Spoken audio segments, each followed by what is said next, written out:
So I forgot to mention in my last video that there's gonna be some spoilers. Sorry. Hey there, enigmatic beings. My name is Nicole and welcome to my channel if you are new. If you are returning, then welcome back, friend. I'm here with another Top 5 Tuesday Horror Edition. This is gonna be 70s classic movies. The Top 5 Tuesday is gonna be including my personal favorite movies. I will be counting them down. I will be letting you know some fun facts about the movies as well, all while doing my makeup. So if you're into movies and you like makeup, then kindly like, comment, and subscribe. Don't forget to hit the notification bell so that way you will know when I upload.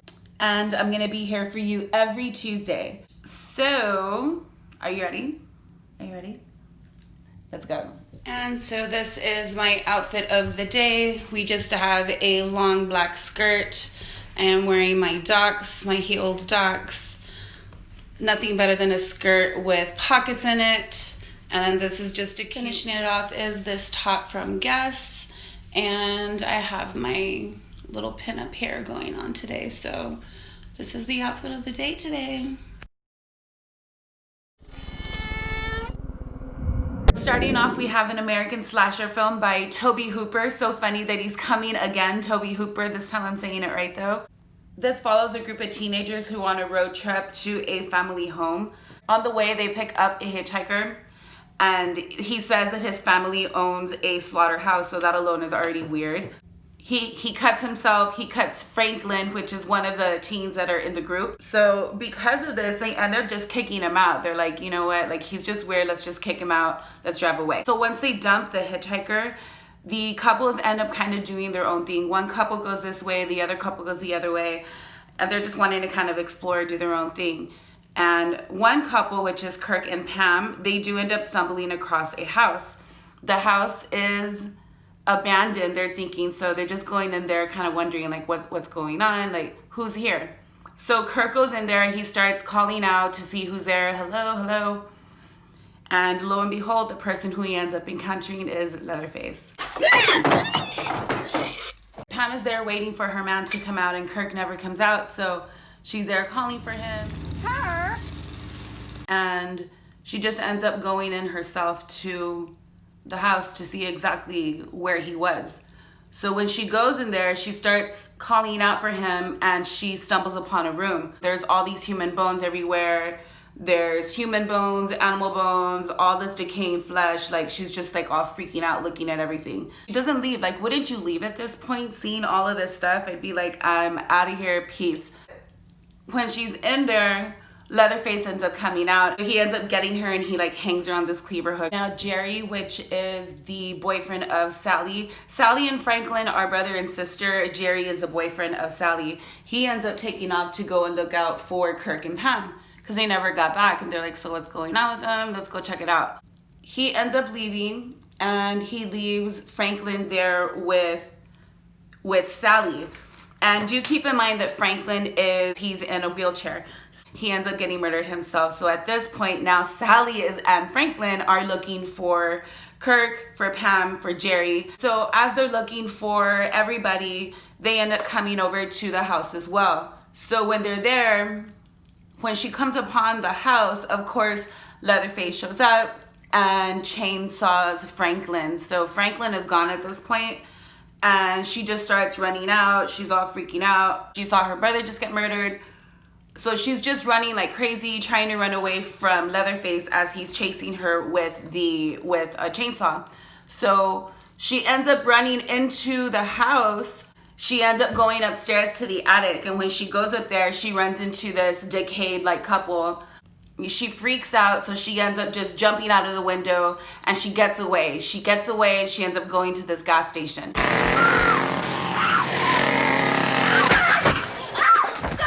She's gonna be safe, so she ends up going over to the person who's working there. That there's this guy out there with a chainsaw and he's killing people. So he's there like trying to calm her down. And then you see him like give this maniacal look to the camera and he ends up like tying her up. So they end up taking her back to the house because that is where they live. And when they get there, she ends up seeing that hitchhiker from the very beginning of the movie. he is part of the family that he was talking about at the beginning of the movie, saying that they worked at the slaughterhouse. That was his family, and they really did. So they're actually a family of cannibals, and they're just tormenting her. That old decayed man, he's their grandpa, so they bring him down, and he's there trying to hit her like with a hammer on the head, but it's too heavy because he's too weak. He's too old and he's too weak. When they're trying to do that, she actually ends up getting away. This truck ends up picking her up and he ends up saving her. So she does actually get away. And at the end of the movie, Leatherface is just there all pissed off because he didn't get her.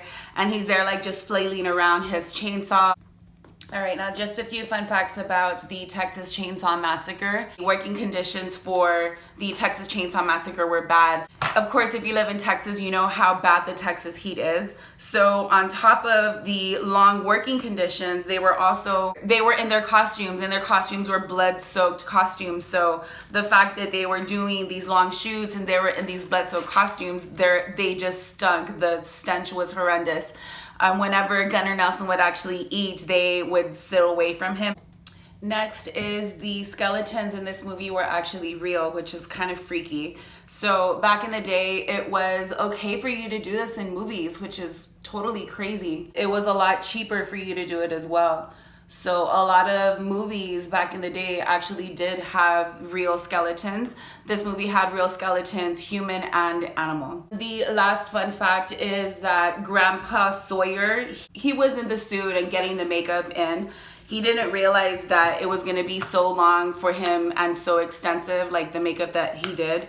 He didn't like the fact that it was taking so long. He ended up saying, like, I'm not gonna be getting in this makeup every day, so this is gonna be the only shoot that we're gonna take. So they ended up shooting everything that was his part. They ended up shooting it all in one day, so that scene ended up taking 24 hours. Where they were doing it, it was in the area where it was a dining room table and there was a bunch of decaying blood, flesh, there was bones everywhere. So because they were doing it in the Texas heat and it was 24 hours that they were doing it, the stench in there, you could just imagine. If this is the truth, where does it end? Next, we have the Omen. So the Omen starts off in Rome. An American diplomat, which his name is Robert Thorne, is in a hospital because his wife is pregnant and she's already gonna have her baby. So when she has her baby, Robert is told that the baby has died. But moments later, there is a priest, which is the Father Stiletto. The priest ends up going to Robert and urges him to adopt a baby boy. There was another baby boy who was born, but the mother died in childbirth. Because your son died, so adopt this baby boy, he needs a mother. So he ends up adopting him, but he does not tell his wife, Catherine, that the child is not theirs. So the whole time the mother is thinking that this is her child that she gave birth to, and it's not. It's the baby that they switched, which is pretty shady. So they end up naming this child Damien. So 5 years later, Damien is a child, and Robert is appointed the U.S. ambassador for the United Kingdom. So he ends up moving on up. Soon after, though, mysterious events just end up plaguing the Thornes. A large Rottweiler ends up appearing to them. His nanny ends up hanging herself on his 5th birthday. It's all for you. They end up going on a trip, like a little zoo trip for the family. And the animals are just freaked out, like they do not like him at all. The presence of Damien terrifies the animals. And when they try taking him into a church, he has a violent reaction. Catherine ends up increasingly fearing Damien. Like the more he gets older, the more she fears him. So she ends up just distancing herself from him. And there's another priest who ends up coming into the scene, and he also tries to warn Robert, and he's hinting that he is not human. So this priest that is there telling him and trying to warn him of Damien later on ends up getting impaled by a lightning rod. A photographer also investigates Damien and he's looking through some pictures. When he's looking at the photos, he just finds it bizarre that the photos actually, it looks like if they're predicting the death, and it shows the death of the priest as well as the nanny. It shows a strange shadow around where they passed away. And as he's looking at this, he even looks at one of his pictures and sees the same kind of shadow around his neck. So it kind of trips him out. So he ends up even going to Robert, the dad, and he tells him something that's going on here with your son. So when Robert's away, they even show where Catherine is there and she's like trying to hang something up on the wall. And Damien goes by and just like goes next by the table, so he ends up dropping her. She doesn't die, but she does get seriously injured, and she ends up miscarrying. She was pregnant and she ended up miscarrying the baby. So this was due to Damien, the little shit. He's the one that ended up, moving her over, and she lost the baby. The photographer Keith and Robert end up going to Rome because they're wanting to investigate the birth parents of Damien. So when they end up going to Rome, they end up discovering that there was a huge fire that happened in the hospital, and it burned all of the records, and it even killed most of their staff. They end up eventually meeting up with Father Spoleto, who at this point, he's already mute, he's partially blind, and he's also paralyzed. He ends up writing down the name of the ancient cemetery where the birth mother of Damien is buried at. So they end up going over to the cemetery to find her burial plot, only to find inside that there is a jackal with another plot right next to her. And in that plot, there is a child with a crushed skull.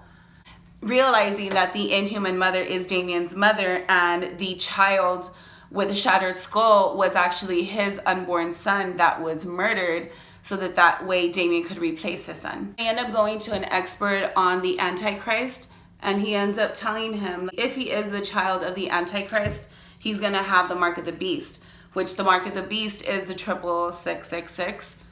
So if he is the Antichrist, to take these mystical daggers, I have to stab him and kill him on hallowed ground. So fast forward, Keith dies, Catherine dies.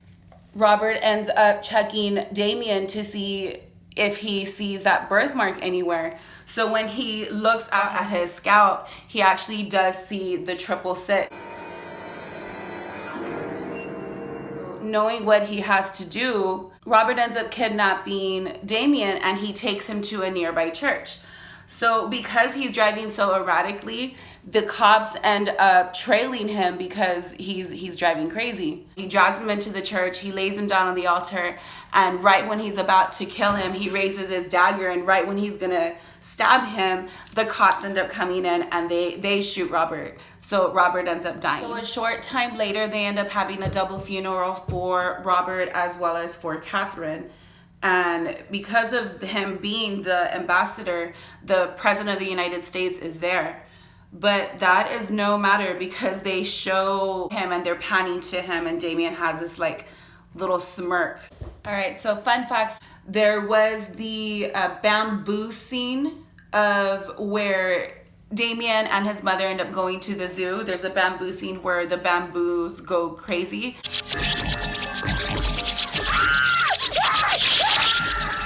That's actually real. The way that they ended up filming that scene is they took the actual alpha of the pack, and they put the alpha inside of the car, and then they drove slowly. So the alpha was just screaming, and the pack was just jumping on the car, hitting the car. So those screams of the son and of the mother, they're actually real. The next fun fact is that people actually believed that the movie was cursed, and a lot of crazy things did happen. So the first thing that happened is there was 3 separate flights, and each time the flight got struck by lightning. So not once, not twice, but 3 times with 3 different planes, and they were all associated with the movie. This next one is really, really scary. So for aerial shots, what they would do is they would send little charter planes so that way they would take the aerial shots. Well, one day the charter plane was behind schedule, so they ended up getting a different charter plane for the view for that shot. Charter plane that they were originally supposed to be using actually took off, and they flew into a flock of birds. That plane that flew into the flock of birds ended up crashing into a car.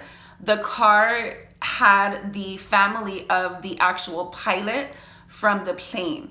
So the pilot that was flying flew into the birds and crashed down into his family, and everyone perished. The family perished, everyone in the plane died. The last fun fact, there was a scene that actually happened in the movie for real. The stunt directors John Richardson and Liz Moore, they weren't an actual accident, and it did involve decapitation. It was Liz Moore who was actually decapitated, and it was in the same manner that John had just set up for the shoot. So there is an actual decapitation in the movie.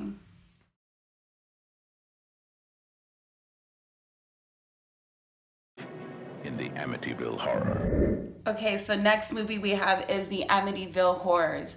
So this movie takes place in 1974. It begins with the DeFeo murders. Early morning hours of November 13th, 1974, Ronald DeFeo murdered his entire family with a shotgun. A year later, George and Kathy Lutz end up moving into the house, and they do notice that it is very inexpensive, but they end up taking it anyhow. Kathy does invite the priest over so that way he can bless the house. As he's doing this, he does encounter an uneasy presence. He sees all these flies on a window, and then he starts to feel vomit. So as he is there trying to bless the house, he ends up hearing this voice yelling to get out. The priest eventually does try to help Kathy again. He just does it from afar. He doesn't want to go into the house. But every time that he tries to help her, something happens to where he just doesn't want to do it anymore. The priest ends up eventually losing faith, and he goes blind. All of these events start to happen. There is an engagement party that they're having, and the money ends up going missing from the engagement party. One of the boys ends up getting their hand smashed, and even the daughter has an imaginary friend who she calls her Jody. And even the dog is acting crazy. The dog is always scratching and wanting to go down to the basement. George ends up also acting crazy. He's always waking up at 3:15, and he always wants to go down to the basement. So something is going on, and he's just starting to act out of character. Oh, Mother of God, I'm coming apart!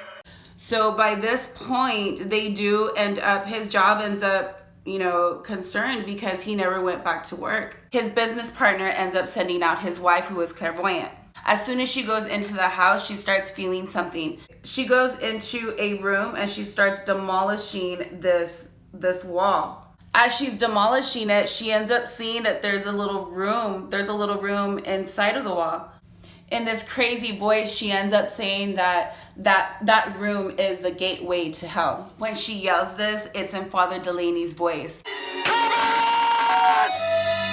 So Kathy begins to investigate the house to see, what exactly is going on. She ends up finding out that the house is built on top of a burial ground. The land was known to have belonged to a satanic worshiper. She also ends up running across the DeFeo murders. While she's looking over at the pictures of the murder, she ends up seeing that Ronald DeFeo looks exactly like her husband, George. She ends up rushing back over to the house, and when she's rushing there, she already sees that George is trying to kill her children.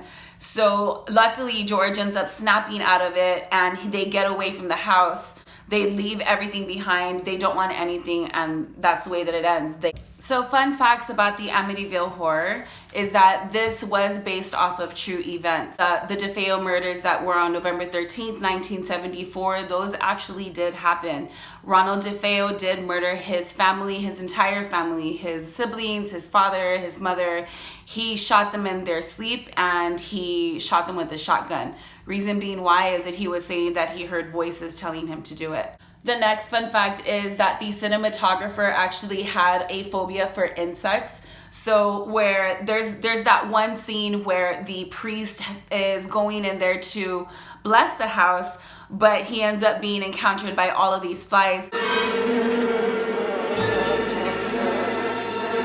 The cinematographer just looked away, and he just hoped for the best. So because there was all of these insects on the shoot, he didn't eat anything for the rest of the filming of the shoot, and he ended up losing 30 pounds. So good diet, I guess. And then the last fun fact is that in the original movie, they don't use the actual house. The city of Amityville, New York, did not want for the house to be associated with the murders. So they ended up banning for them to film on the actual shoot. But it's kind of silly because that's what it's known for. So it didn't quite work out. You have a date with Carrie. Next film that we have is Carrie. Carrie starts off with a 16-year-old girl. She's a shy girl. She's bullied by everybody. She lives with her mother, Margaret, who's a super religious woman. So while she is in school, she ends up getting her monthly cycle. She freaks out because her mother never told her about it. Her mother never warned her about what would happen when you become a woman. So Carrie ends up freaking out, and she's there crying because she's taking a shower and she starts bleeding everywhere. So while this is happening, all of the girls end up throwing tampons at her and they're telling her to plug it up. So luckily the coach is there, and the coach does end up stopping the girls from torturing her any further and sends Carrie home. So when Carrie goes home, she ends up going home to her mom, but instead of her mother comforting her, her mom punishes her and puts her into this prayer closet because manifestation of sinful fantasies. Like that's pretty messed up. So all of the girls who ended up picking on Carrie that day were reprimanded, and they ended up going to an after school detention for what they did to Carrie. So because of this, not all of the girls were happy. Chris, who is actually one of the popular girls, is one of the main girls that is affected by Carrie, and she's the one who plots the vengeance against her. So her and her boyfriend, who is actually John Travolta, it's his first movie role, they end up going to a pig farm. So it's Billy, which is John Travolta, Chris, and Norma. They end up going to a pig farm so that way they can slaughter a pig, and they gather its blood in a bucket. So as they're doing this, their whole plot of what they're wanting to do is actually sabotage Carrie and make her think that they are going to vote her in as prom queen. Norma, which is the other friend of Chris, she is a high level of the student council, so she has pull. One of the friends, which is Sue, feels she's the only one that has a conscience about what they did to Carrie. So she feels really bad, and she ends up having her boyfriend invite her to prom. Carrie is like, I don't trust you. Like, I know that this is a scam, but they end up convincing her, like, no, go to the prom. We're here for you. We just want for you to have a good time. Shaking off her shyness, and she already has a bit more confidence because now she's going to the prom. She actually discovers her telekinesis. Her mother is trying to hold her back, and she's telling her, like, this is part of what I am. I'm a woman. I'm gonna go. So when she ends up going and getting dressed for the prom, her mother ends up denouncing her as a witch, and she tells them they're all gonna laugh at you. They end up going to the prom, and Norma sees that Carrie's coming in, so Norma goes and she rigs the ballot so that way Carrie can win prom queen. She does. Carrie wins prom queen. So as she wins prom queen, you know, she's all basking and being a queen, and she's there loving everything and loving, you know, everybody is cheering for her, and she's just having a great time. Well, the whole time Chris is under the stage, and she's just there holding on to this rope and waiting for the perfect moment. So as she's basking and everything with being prom queen, Chris pulls on the rope, and all of this blood just drenches Carrie. Carrie is embarrassed, you know, she's there, she's in the middle of everybody, everyone is just looking at her drenched in blood, and she starts remembering what her mom was saying, that they were all gonna laugh at her. They're all gonna laugh at you! They're gonna laugh at you! So she ends up going on a trip. She thinks that everyone is making fun of her, and she ends up destroying everything. Her telekinesis hits in high gear. She gets into this rage, and she locks everybody in the gym, and she burns everybody up. The coach did kick out Sue, so she was able to get away, but everybody else perished in the fire. And on her way home, she runs into Chris and Billy. Chris and Billy see her and they try to run her over, but she sees them first and flips the car. So as she's on her way home, she's drenched in all this blood.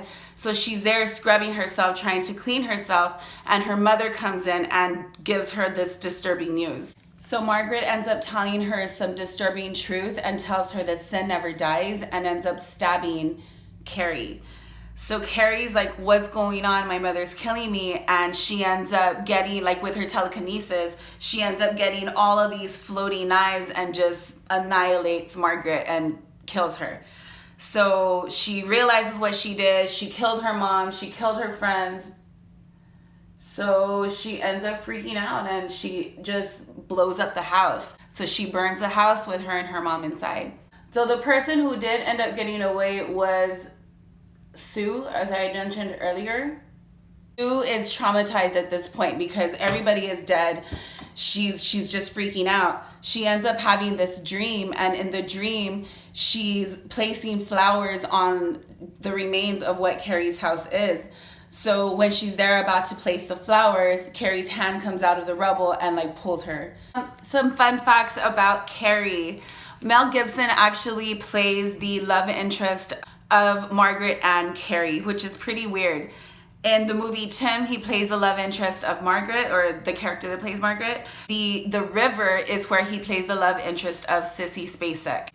Another fun fact about this movie is the same music that's in Psycho. Brian De Palma originally wanted for the composer of Psycho to be the score of his movie. He had already composed several Alfred Hitchcock movies, and he loved the way that he would create the intensity. So he wanted him to be in the movie for Carrie. Unfortunately, Herman ended up passing away before he could do so. Despite this, Brian De Palma still wanted to have his music in his movie. So whenever you see Carrie does any telekinesis, you'll hear the violin sound. And then the last fun fact is that Brian De Palma actually did not want Sissy Spacek for the character for Carrie. He just couldn't see her in it. But the art director was insistent. He was actually married to Sissy Spacek.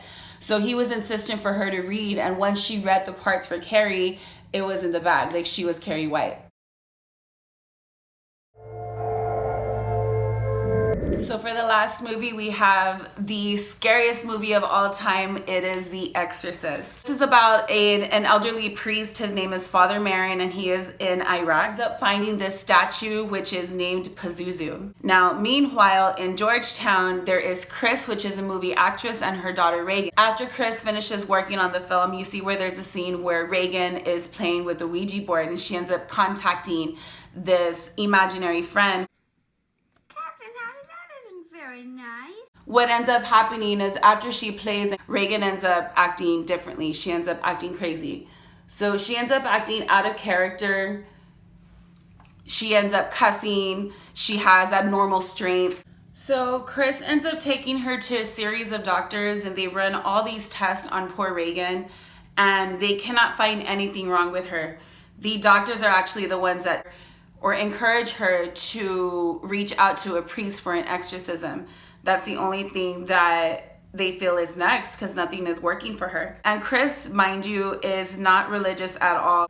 Chris ends up meeting up with Father Karras and tells her, you know, the situation of what's going on with her daughter. Karras ends up telling her, well, I just can't do an exorcism. Like, I have to get it approved. They just don't allow for exorcisms just to happen just like that. So I have to see like what's going on with her. So he ends up going to Chris's house to see Reagan, and after she's speaking backwards, she's speaking in tongues, has different voices. There's even a part where there's scratches that say help me, like on her stomach. So after seeing everything that's going on, he ends up realizing like, okay, like she is possessed. He does end up getting the exorcism approved, but they're not allowing for him to do it. They end up sending Father Marin, which is an experienced priest. So she's acting bizarre. They attempt to exorcise the demon, but it's just not wanting to budge. And they're trying to do the exorcism. The demon toys with him, and he ends up impersonating Father Karras's dead mother. And he gets really worked up. Like, Father Karras is already on the verge of losing faith. So he's like just not having it. Father Merrin ends up seeing this. He tells Karras just to leave the room. Like, he dismisses him. So Father Karras leaves, he gathers himself, and he comes back. When he comes back, he ends up seeing that Father Merrin is dead on the floor from a heart attack. And he sees that Reagan is sitting in a corner and she's just there like laughing at him.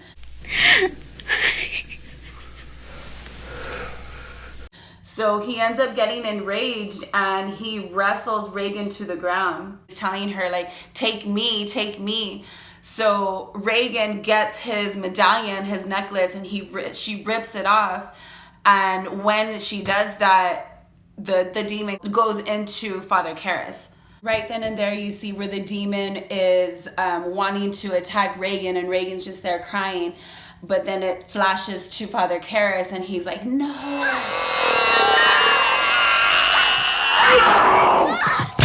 Flings himself out of the window, and that's where he ends up perishing. Like, that's where he dies.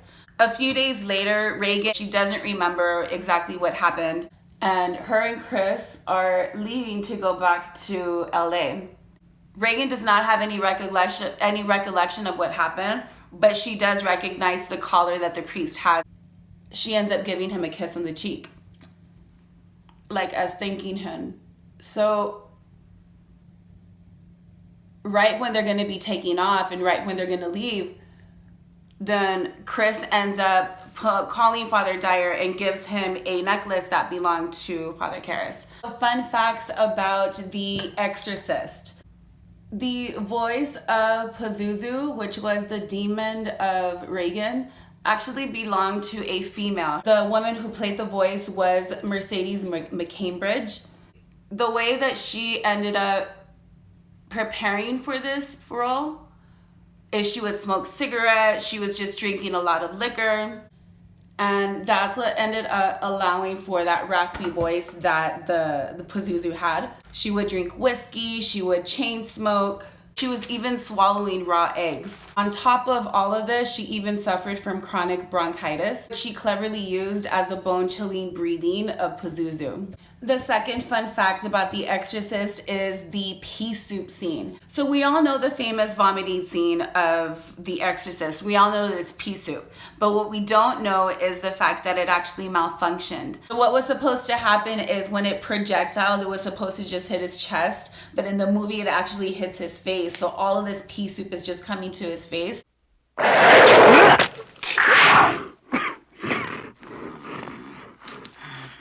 He came out later on when he was talking about this scene, saying how he hated it and he was just super upset. The last fun fact about The Exorcist is that there was actually a real-life serial killer on the set. His name was Paul Bateman, and he was the actor that played the radiologist when Reagan is getting all of those, when she's going to all of those doctors. Regan, I'm just gonna move you down on the table, okay? Now, Regan, you're gonna feel something. It's a little bit cold and wet. William Friedkin wanted for the scene to be as realistic as possible, so they did end up getting a real-life radiologist. It's one of the most disturbing scenes. It's where she has a needle on her neck and like all of the blood is just like shooting out where they're doing all these tests on her. In 1979, Bateman was convicted of murdering a journalist. So that is the end of this video, and let me know what your thoughts are down below. I appreciate all of you for hanging out with me today, and enjoy the rest of your day. I will be seeing you next Tuesday with another top 5 list of my favorite movies. Make sure to comment down below if there are any movies that you want for me to review. I'm always looking at my comments and I'm always replying, so let's talk to one another. I hope everyone has a wonderful spooky season, and I will be seeing you soon. Bye guys, see you. Mwah.